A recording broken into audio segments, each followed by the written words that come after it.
प्रायोजक हैं रोजगार डेवलपर्स। नमस्कार, स्वागत है आपका न्यूज बुलेटिन में। मैं हूं आपके साथ सुहानी बहुगुना। बुलेटिन की शुरुआत से पहले एक नजर इस वक्त की हेडलाइंस पर। दिल्ली में एनकाउंटर के दौरान पुलिस कांस्टेबल को लगी गोली। रामजी लाल सुमन मामले में मायावती ने सपा को घेरा, गेस्ट हाउस कांड की दिलाई याद।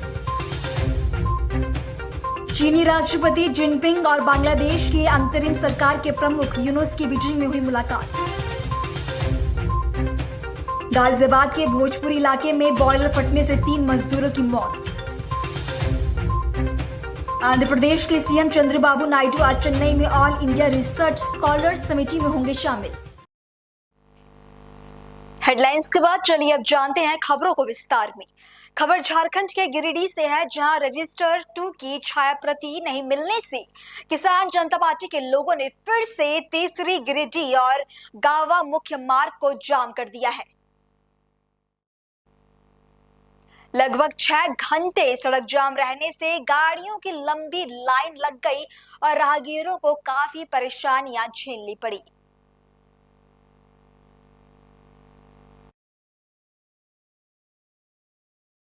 हम प्रशासन से यही मांग कर रहे हैं कि ये किसान जनता पार्टी को जो इसको हम विरोध करते हैं, इसीलिए हम विरोध कर रहे हैं कि ऑपरेशन 2 जो मांगा जा रहा है, इन लोगों का खतियान जो मांग रहा है जो किसान जनता पार्टी, इसका विरोध हम कर रहे हैं।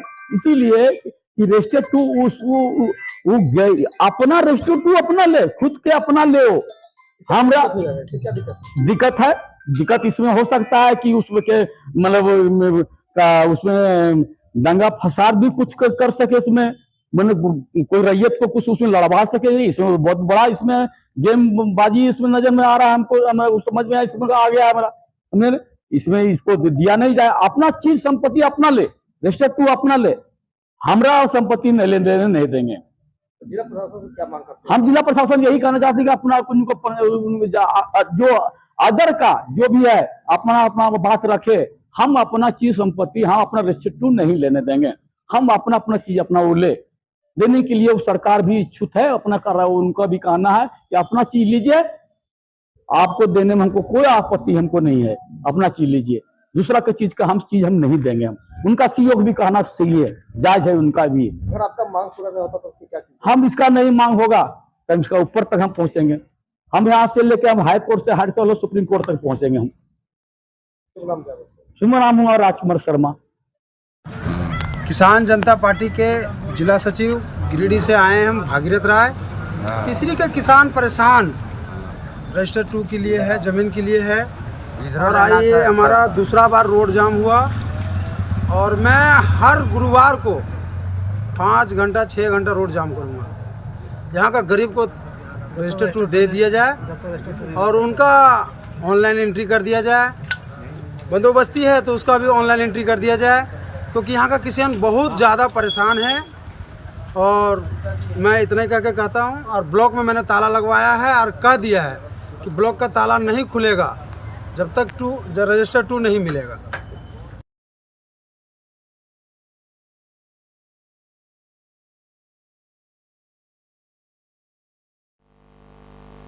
खबर ओडिशा के सुंदरगढ़ जिले से, जहां एक बस ड्राइवर की सतर्कता से 21 किलो गांजा पकड़ा गया।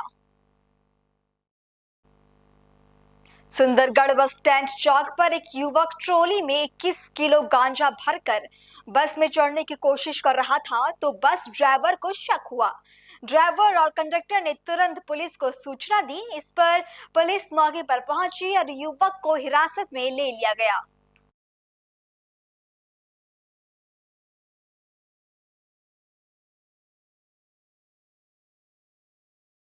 मैं कुंडल बस का ड्राइवर दीपक बोल रहा हूँ। भैया, हम पुरी से अंबिकापुर बस चला रहे हैं। मैं गाड़ी का ड्राइवर हूँ। 4 बजे गाड़ी आके यहाँ सुंदरगढ़ में पहुंचा। सुंदरगढ़ में एक पैसेंजर खड़ा था अंबिकापुर जाने के लिए। वो हाथ मारा, हम गाड़ी को रोके। वो हमारा खलासी पूछा, कहाँ जाना है आपको? ना, अंबिकापुर जाना है। उसके पास एक बड़ा वाला आटा जी था, ट्रॉली बैग था। उस ट्रॉली बैग को अंदर में लेके आए। हम बोले चेकिंग करेंगे, उसके बाद आपको अंदर जाने देंगे सीट में बैठने के लिए। वो बोला भैया वो अटैच में गांजा है ट्रॉली बैग में और कुछ पैसा लेके हमको छोड़ दीजिए। हम बोला नहीं छोड़ेंगे, हम आपको पुलिस में पकड़ के रहेंगे। तो मालिक को फोन किया, मालिक आए, थाना वाला को फोन किया, थाना वाला आके उसको लेके गए। पुणी लोकड़े करके आसिला तापरे झारसुगुड़ा बीटीए जो सॉरी बीटीएम बाईपास रे लोकड़ा को बोलेली से सीधा गला सी जानची एपटे बसी जीवो पुणी एपटे बाईपास रे से बाईपास रे देखि कि गला आगरी चा आनिया को रखिली एठे हमर जो मसुनगानी पाखे चा आनिया रखिली आगे जाई ठिया करके आसिला याडी। इसमें पूरा गंज है। हाँ पूरा गैंग अछंती एतरे एमान को बस रे छाडी दउसंती माने ब्रह्मपुर आउची माले फुलवाणी रु माल आसुची आंकु छाडी दउसंती बस रे झियोटा ओलेची सेठी चल चली जाउची ये एठे ओलेला फरिस्ता बस एतरे पूरा हाथ अछि मुजा जाइली रो बंधा हो आज सुंदरगढ़ रे बैठना बैठ 21 किलो माल पकड़ा गया मेरा और ड्राइवर ने मेरा पैसा छीन लिया है। क्या माल है तेरा भाई? क्या मेरा नाम रितेश है। 21 किलो गांजा है। कहाँ से आ रहा है? इधर से आ रहा हूँ संबलपुर से। कहाँ जा रहा है? ये कौन सा एरिया है? सुंदरगढ़। ये सुंदरगढ़ में गाड़ी पे चढ़ रहा था तो ड्राइवरों ने मेरा पैसा छीन लिया 6,000 रुपया और एक बस से देख सकते हैं 21 किलो माल है। कौन से थाने का रूल है ये? कौन से थाने का रूल है कि जब तुम्हारा माल पकड़ा रहा है तो पैसा भी छीन लिया जाएगा? पुलिस आएगा वो सब छीनेगा ना। खबर मध्य प्रदेश के शाहगढ़ से है, जहां ग्राम बरगुआ में किसान के खेत में खड़ी फसल में आग लग गई।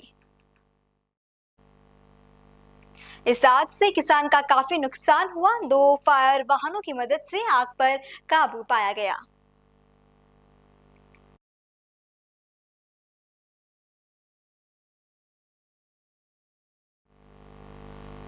खबर उत्तर प्रदेश के हापुड़ के थाना गढ़मुक्तेश्वर से, जहां पुलिस ने दुष्कर्म के झूठे मुकदमे में फंसाने के नाम पर ठगी करने वाली एक महिला सहित 2 आरोपियों को गिरफ्तार किया है। आरोपियों के कब्जे से 40,000 रुपए की नकदी बरामद हुई है और अग्रिम विधि कार्रवाई की जा रही है।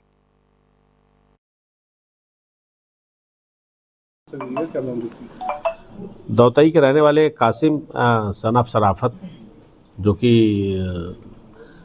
अपना बिजनेस करते हैं, उन्होंने एक शिकायत दर्ज कराई थी कि एक महिला द्वारा उनको झांसे में ले करके उनके साथ पहले शारीरिक संबंध स्थापित किए गए, उसके बाद उसको ब्लैकमेल कर रहे हैं और उनसे पैसा मांगा जा रहा है। इसमें मुकदमा दर्ज किया गया था और बाद में इसकी विवेचना हुई है तो इसमें महिला द्वारा जो वीडियो एक बना था जिसको दिखा करके वो ब्लैकमेल करती है, तो उसने उसको वीडियो बना लिया था और साथ ही साथ उनकी रिकॉर्डिंग्स मुझे हम लोगों को प्राप्त हुई हैं जिसमें 2 लाख रुपए की मांग की जा रही है। और महिला और इसका जो सहयोगी था जाहिद पुत्र मुन्ने, जो आदर्श नगर गढ़मुक्तेश्वर का रहने वाला है, उस महिला और दोनों की गिरफ्तारी हुई है। ब्लैकमेलर के इसके अन्य शिकायतें भी पूर्व में प्राप्त होती थी। इस तरह से तो एक पूरा अपने मोह जाल में फंसा करके और लोगों का शोषण करने का एक गैंग जो है पर्दाफाश हुआ है, को गिरफ्तार करके जेल भेजा जा रहा है। सर, ब्लैकमेलिंग की जो वीडियो बनाता था ये जाहिद बनाता था? नहीं, ये महिला जो है खुद इसका लोगों को नज़दीकी स्थापित करती थी, उसके बाद उसका वीडियो बना लेती थी। बाद में जाहिद प्रकाश में आता साथ में आता था और दोनों के बीच में पैचअप कराने का काम करता था। तो अब तक कितने लोगों से काम लगाया?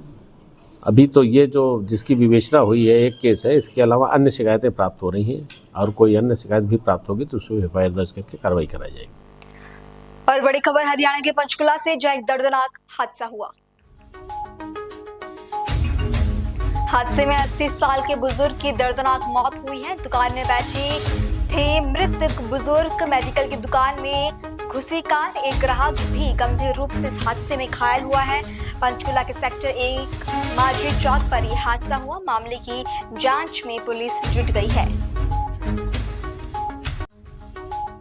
बैग खड़ी थी, बैग करी, फिर एकदम से स्पीड में आया लड़का। लड़के ने नशा किया होगा, यहाँ पे कस्टमर खड़ा था और जो दुकान का मालिक था वो खड़ा था। उनके सारी गाड़ी चढ़ा दी, काउंटर सारे हटा दी, उनकी नीचे में टांग कट गई और यहाँ अंदर क्या दुकान का जो मालिक था? मालिक सर क्या नाम क्या उसका? दौलतराम जी।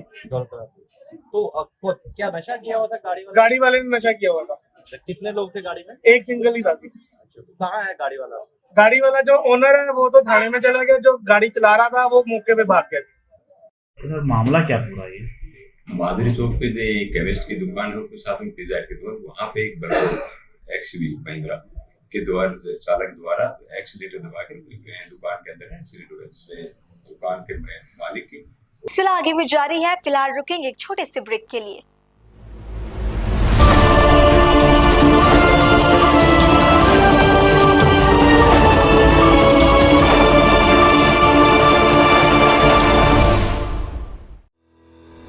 रोजगार डेवलपर्स, a unit of रोजगार डेवलपर्स एंड प्राइवेट लिमिटेड। घर वहीं जहां हो आपका भरोसा। पिछले 15 सालों से आपके सपनों का घर हमारी प्रतिबद्धता। रोजगार डेवलपर्स का पता है शिमला बाईपास रोड, गणेशपुर, देहरादून। रोजगार डेवलपर्स से संपर्क करने के लिए अभी डायल कीजिए 9897054026 पर या 8433207910 पर।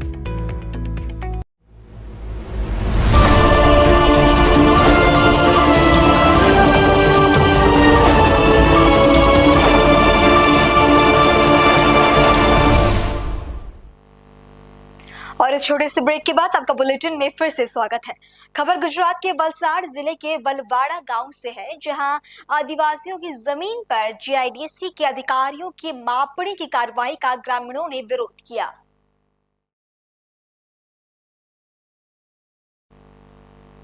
आदिवासी समुदाय का आरोप है कि ट्रांसपोर्ट नगर बनाने के लिए उनकी जमीन छीनी जा रही है और उन्हें बेघर किया जा रहा है। શું નામ છે તમારું? મારું નામ મીનાબેન કાંતિભાઈ।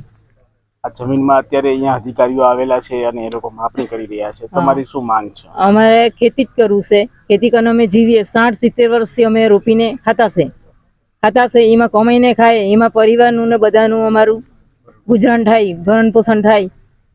એ જ અમે માંગીએ, બીજું કંઈ નહીં, અમને કંઈ નહીં, અમને અમારી જમીન જ જોઈએ, એ જ અમને જોઈએ। હા, ધમકી આપીને ઘૂસી ગયા, ઘૂસીને તાર બધું વાડ ભાંગીને અંદર ઘૂસીને જબરજસ્તીથી ને અમને ડબડાવીને ને અમારા 7/9 ઉતારામાં અમારું નામ છે બાબરભાઈ ધોળી। જે અહીંયા તમે વિરોધ કરવા આવેલા? હા, વિરોધ તો અમારો, અમે આદિકાળથી વસતા આવેલા આદિવાસી નદી કિનારે વસીએ છીએ સાહેબ। ના અમારી બાપ દાદાની જમીન છે, ના આ જો જીઆઈડીસી આવ્યું છે એ લોકો કહે છે કે એમાં કંપની ટ્રાન્સફર લાવવા માંગે છે, તો અમારે તો ખેતી કરીને જમીન છે, એમાં અમારા ઝાડ, કેરીના ઝાડ છે, ડાંગર રોપીએ છે, વાલ તુવર એ થાય છે, એનાથી અમારું ગુજરાન ચાલે છે સાહેબ। આ જમીન જ જો સાહેબ એ લોકો આદિવાસીને લઈ લે તો અમે આદિવાસી ક્યાં જવાના? શું કરશો તમે લડતમાં? લડત માટે તો સાહેબ અમે લડીશું એના માટે।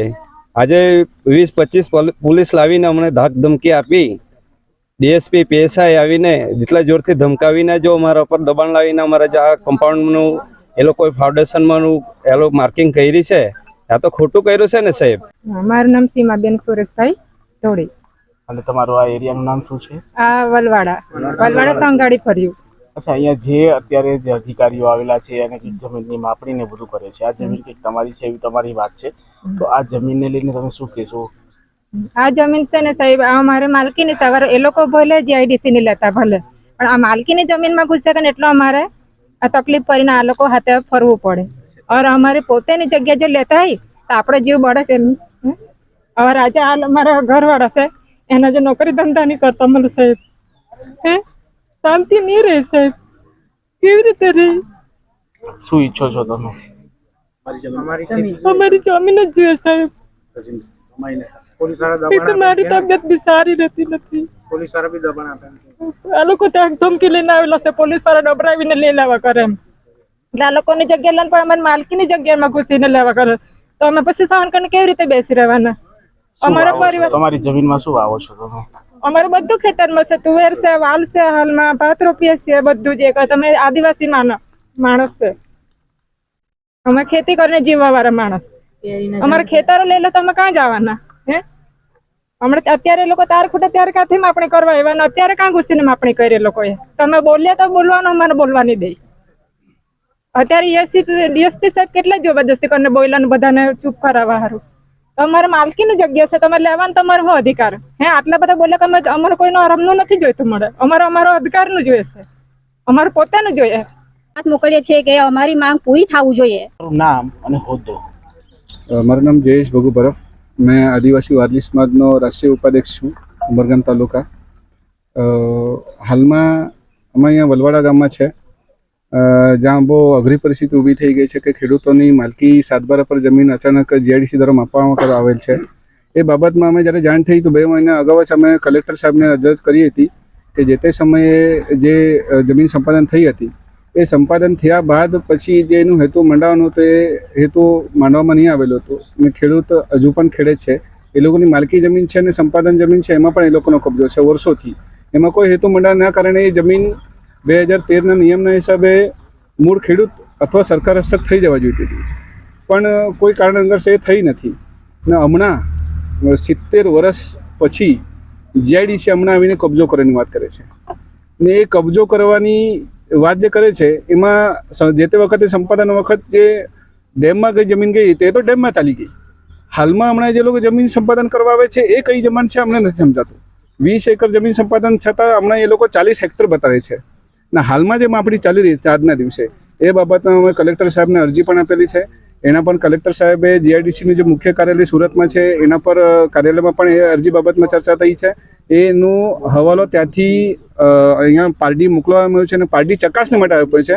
એ ચકાસણી થતી વખતે અહીંયા એ લોકો કબજો દેખાવા જોઈએ એટલા માટે અચાનક એ લોકો એક કલેક્ટરનો હુકમ લઈને માપણી કરે છે.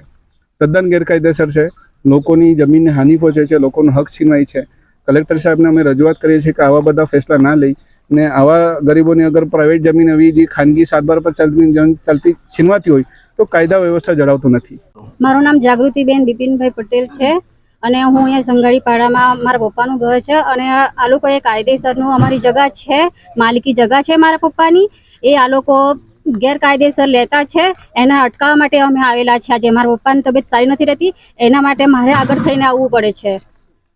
કેટલા સમયથી તમે અહીંયા રહો છો અને જો આ જગ્યા જતી રહી? હું જન્મ જાતથી અહીંયા રહું છું, જન્મ મારો અહીંયા છે, બાપ દાદાથી અમારો અહીંયા છે.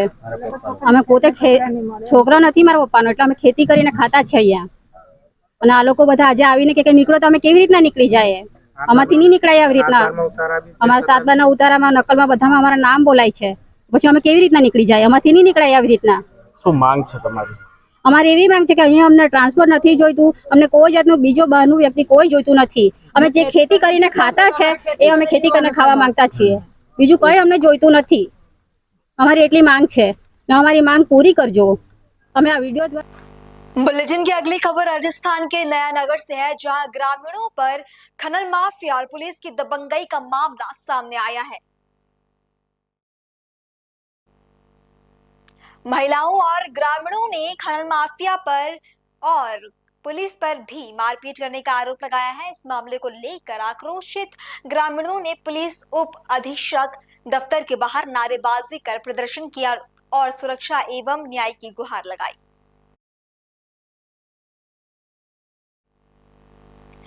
अगली खबर ओडिशा के पुरी से, जहां असम के राज्यपाल लक्ष्मण प्रसाद आचार्य ने महाप्रभु श्री जगन्नाथ जी के दर्शन कर उनका आशीर्वाद प्राप्त किया।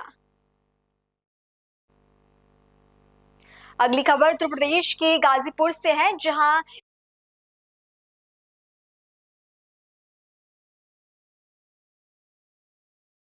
दर्शन कैसा रहा और क्या कहेंगे? महाप्रभु जगन्नाथ जी के पावन दर्शन करके जीवन धन्य हुआ और मुझे बड़ी प्रसन्नता है कि भगवान जगन्नाथ जी का जितना बड़ा दुनिया में महात्मा है उसके अनुरूप यह भव्य मंदिर दिख रहा है। और ऐसे धर्म और श्रद्धा के केंद्रों का जो समुचित विकास है, इससे हमारे युवान और समाज के क्षेत्र के लोग यहाँ पर आकर दर्शन करेंगे और इससे उनके अंदर आध्यात्मिक सांस्कृतिक विकास होगा, चरित्र का निर्माण होगा और इनके महात्मा को समझ करके एक सुंदर भारत और जिस बात के लिए भारत जाना जाता है वैसा भारत बनाने में सबका योगदान होगा। मैं आदरणीय प्रधानमंत्री श्री नरेंद्र मोदी जी के नेतृत्व में, उनके मार्गदर्शन में आज देश अनेक प्रकार के उत्सव मना रहा है। भगवान हमारे जितने भी सांस्कृतिक महत्व के केंद्र हैं सबका समुचित विकास हो रहा है। देख करके अच्छा लग रहा है। यहाँ का भी एक समुचित विकास देख करके मन को आनंद हुआ, जीवन बहुत धन्य हुआ। मैं अपने इस भगवान से दर्शन करके अपने बहुत ही सुंदर असम राज्य के जनता के लिए, उस राज्य की खुशहाली के लिए प्रार्थना किया और पूरे देश में लोगों को एक सुंदर, समृद्ध और विकसित भारत बने इस दृष्टि से भी प्रार्थना किया और अपने जीवन को धन्य किया। अगली खबर उत्तर प्रदेश के गाजीपुर से, जहां योगी सरकार के 8 साल पूरे होने के उपलक्ष्य में आयोजित 3 दिवसीय मेले के आखिरी दिन कैबिनेट मंत्री ओम प्रकाश राजभर ने शिरकत की। उन्होंने कार्यक्रम में कल्याणकारी योजनाओं की जानकारी दी और लाभार्थियों को प्रमाण पत्र वितरित किए। देखिए, जिसका परिणाम आपके सामने है, जनता के बीच में जब ये बात गई है तो जनता ने इस बात को स्वीकारा है कि 8 साल में जो प्रदेश में दंगे होते थे वो दंगे खत्म हो गए, बंद हो गए, कर्फ्यू लगते थे वो बंद हो गए, जो अपराधी छुट्टा सांड की तरह घूमते थे अब उन पे बड़े पैमाने पर विराम लगा है, जो किसान सम्मान निधि जो बीच में बिचौलिए थे वो बंद हो गए हैं, सीधे खाते से खाते जा रहा है। आयुष्मान कार्ड जो बना है सीधे गरीब उसका लाभ ले रहा है। राशन सीधे उसके दस्तखत पे ही राशन अंगूठा लगाने पर या उसका अगर अंगूठा नहीं काम कर रहा है तो जो विकल्प है वहां तक पहुंच रहा है। किसान की नई तकनीकी आ गई। आज जो नहरों में पानी की समस्या, जो नहरें पूर्ण नहीं थी उसको पूर्ण कराने का काम आगे बहुत बढ़ा है। गन्ना भुगतान बड़े पैमाने पर हुआ है। बेरोजगारों को रोजगार, नौजवानों को नौकरी देने का काम जो सरकार ने 8 साल में किया है। जो नारा था सबका साथ सबका विकास, उसमें मोदी जी के नेतृत्व में और योगी जी के नेतृत्व में अच्छे से काम चल रहा है। अखिलेश जी कहते हैं कि योगी सरकार 8 साल, और उन्होंने कहा कि कन्नौज विकास से कर दिया, लूट और भ्रष्टाचार बढ़ी। कन्नौज के ही पहलवा सांसद थे। कन्नौज हम भी घूमे हैं। 5 साल लगातार वो मुख्यमंत्री थे। वो कन्नौज की बात तो करते हैं लेकिन 27% आरक्षण के बंटवारे की बात नहीं करते। देश में रोहिणी आयोग का गठन हुआ, रिपोर्ट आ गई, समीक्षा भी हो गई, उस पे चर्चा ये नहीं करते हैं। लोकसभा चल रहा है, वहां इसको बोलने की हिम्मत नहीं है। हक लूटने का काम जहां है वहां नहीं बोलेंगे। पिछड़ों का हक लूटने में माहिर नारा देते हैं कि हम पीडीए चला रहे हैं, लेकिन नाई गोड़ पाल प्रजापति राजभर चौहान बिन केवट मल्ला दुल्हा दुनिया सारी साईं दर्जी फकीर का हिस्सा किसने लूटा 5 साल में? 27% आरक्षण का लाभ कौन ज्यादा उठा रहा है? ये वो क्यों नहीं बोलते हैं? मंत्री जी, अखिलेश यादव का ये भी कहना है जो यूपी सरकार 2 साल है उससे बदबू आ रही है। सर, उन्होंने ये कहा है कि उन्होंने संगमरमर बिछा करके, उनके सरकार थी तो संगमरमर बिछाए थे। उन्होंने ये कहा कि बीजेपी जो है दुर्गंध वाले काम कर रही है, जबकि हमने इत्र का पार्क बनवाया है, उसको मुझे पसंद है, बीजेपी को दुर्गंध पसंद है। देखिए, सपा बसपा कांग्रेस नफरत की राजनीति करते हैं, नफरत का बीज बोते हैं, और एनडीए की सरकार भाईचारा की बात करती है, सबका साथ सबके विकास की बात करती है। ये चीजें एनडीए सरकार में है। वहाँ नफरत है, यहाँ भाईचारा है। वहाँ हक लूटा जाता है, यहाँ हक दिया जाता है। ये अंतर है। लेकिन वो तो कह रहे हैं कि सांड पकड़ने में जो पैसे खर्च होते हैं उसका पैसा कहाँ गया, घोटाला हुआ इस तरह। अब उनके नजर में यही सब दिखबे करेगा और कुछ तो दिखेगा नहीं। मंत्री जी,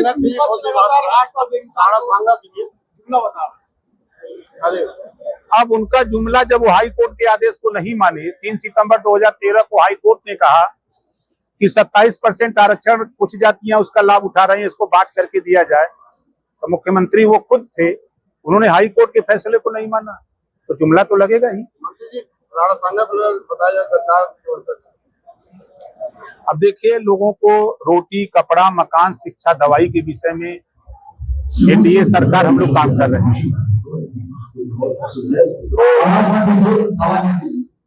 तो सरकार का काम है रोटी, कपड़ा, मकान, शिक्षा, दवाई। ये नफरत का बात बोल करके, नफरत का बीज बो करके, नफरत फैला करके राजनीति करने वाले लोग बिना वजह की चर्चा करते हैं। सर, लालजी सुमन के घर पर जो हमला कल का हुआ है, उसे आप किस नजरिए देखते हैं? देखिए, किसी सांसद के घर पर अगर हमला होता है तो ऐसी उसकी हम निंदा करते हैं। ऐसा नहीं होना चाहिए। संविधान है, संविधान के दायरे में कानून है, कानून के दायरे में काम करना चाहिए। होली पर जुम्मा को लेकर विवाद हुआ और अब ईद पर नमाज को लेकर विवाद हो रहा है। कहा जा रहा है कि सड़क और छत पर नमाज नहीं पढ़ी जाएगी। कहीं कोई बात नहीं है। होली और जो ईद और नमाज की बात आप कर रहे हैं, सब सकुशल है। कहीं कोई कुछ नहीं है। कुछ ऐसे शरारती तत्व हैं जो बिना मतलब के बतियाते हैं। ईद पर मोदी जी ईदी देने की व्यवस्था की है, मोदी किट के रूप में, और भी आपका ही विभाग है, तो ऐसे में वो किस नजरिए से देखते हो, क्या रहेगा इसका मतलब? वो सबका साथ सबका विकास की बात हो रही है, भाईचारे की बात हो रही है। अखिलेश जी के भी सुर बदल गए इस मामले को लेकर। अब जातिवाद नहीं, बाकी राणा सांगा वाले मामले को लेकर हंगामा चल रहा है। देखिए, हम बार बार यही कहते हैं कि हम लोग देश की जनता, प्रदेश की जनता के लिए सोचें, उनके विकास के लिए सोचें। जो उनकी मूलभूत समस्याएं हैं उसको लेकर के हम लोग लड़े। हम लोग बिना वजह नफरत की बात बोल करके आपस में विद्वेष की भावना पैदा न करें। हमारा अपना ये मानना है। सर, आज गाजीपुर में बहुत सारे स्टॉल लगे थे, ऐसा लगा, क्या बताएं? देखिए, सरकार के जो 8 साल पूरे हुए हैं, सभी विभागों के द्वारा प्रदर्शनी का जो कार्यक्रम 75 जिले में लगाया गया है। सभी हमारे जिलाधिकारी, हमारे मुख्य विकास अधिकारी, हमारे पुलिस अधीक्षक, हमारे सभी अधिकारी कर्मचारी बखूबी अपनी विभाग में जितना उन्होंने काम किया है, अच्छा प्रेजेंटेशन उनका रहा है। हम हर प्रयास हमने किया कि हर स्टॉल पर जा करके, परसों भी देखा, कल भी देखा और आज भी देखा, तो वहां जाने पर, देखने पर भी और जनता के बीच में भी दोनों में सामंजस्य है। काम आगे बढ़ा है, प्रदेश विकास के रास्ते पर बढ़ा है। मंत्री जी, आपके विधायक मऊ सदर से जमानत मिल गई? भैया, वो सुप्रीम कोर्ट ने जमानत मिली कि हम भी हैं। आपसे कुछ चर्चा हुई? नहीं, हमसे कोई चर्चा नहीं है। टेलीफोन से बात हुई है। हाँ, हाल चाल हुआ है और कौन बात होगी। अगली खबर ओडिशा के बालासोर जिले से, जहां के उदला इलाके में हुए एक सड़क हादसे में चमत्कारिक रूप से 108 एम्बुलेंस बच गई। सोनपुल के पास ये घटना घटी, जहां एम्बुलेंस पुल से 60 फीट नीचे गिरने वाली थी, लेकिन एक बड़े पेड़ की वजह से दुर्घटना टल गई।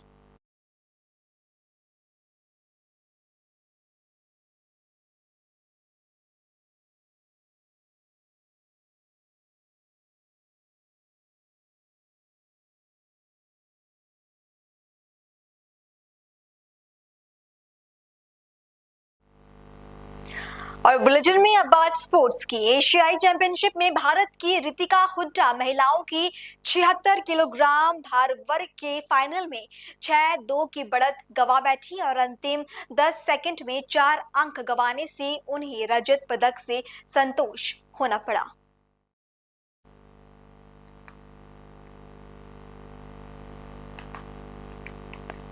अंडर 23 विश्व चैंपियनशिप चैंपियन बनने वाली भारत की पहली महिला पहलवान 22 साल की रितिका ने जापान की नोडोक और कोरिया की सियोयोन को हराकर फाइनल में जगह बनाई थी। आईपीएल में कल खेले गए मुकाबले में लखनऊ सुपर जायंट्स ने player of the match Shardul Thakur की अगुवाई में हैदराबाद को 5 विकेट से हरा दिया। आईपीएल में आज आरसीबी जब चेन्नई सुपर किंग्स के खिलाफ खेलने उतरेगी तो उसकी नजरें चेन्नई में 17 साल से चले आ रहे जीत के इंतजार को खत्म करना होगा।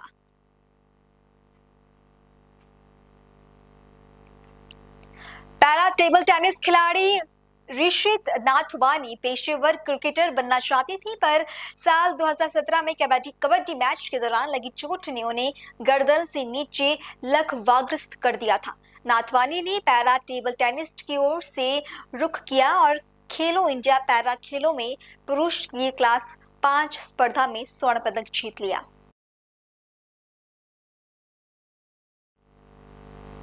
फिलहाल बुलेटिन में इतना ही। देश और दुनिया की बाकी तमाम खबरों के लिए आप देखते रहें पल्स 24 न्यूज। इस बुलेटिन के प्रायोजक थे रोजगार डेवलपर्स।